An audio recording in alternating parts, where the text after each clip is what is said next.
દયાપર પોલીસે ચોક્કસ બાતમીના આધારે બોગસ મહિલા ડૉક્ટરને પકડી પાડી ₹4.69 લાખની કિંમતનો મુદ્દામાલ કબજે કર્યો હતો. ગાયનેક તરીકે બોગસ સારવાર કરતી હોવાનું પોલીસ તપાસમાં ખુલ્યું. હવે જોઈએ દયાપર આમતક ન્યૂઝ બ્યુરોનો એક વિસ્તૃત અહેવાલ. દયાપર ટાઉન વિસ્તારમાંથી બોગસ ડૉક્ટરને દયાપર પોલીસે પકડી પાડી ધોરણસરની કાર્યવાહી હાથ ધરી છે.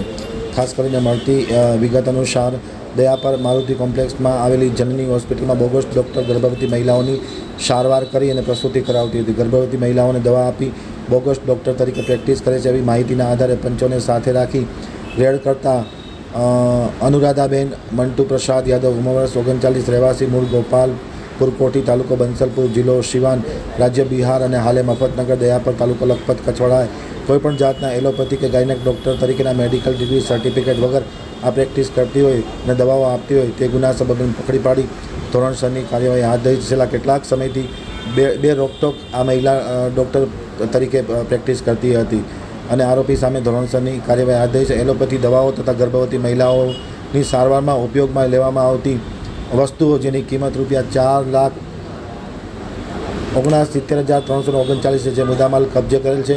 સમગ્ર કામગીરી police inspector V Bhola, sub inspector RB Taparia અને દયાપર પોલીસના સ્ટાફના ASI કિશોરસિંહ જાડેજા, મીનાબેન રબારી, અજયકુમાર દેસાઈ, ગોપીચંદ રાણા સહિતના લોકોએ કરી હતી.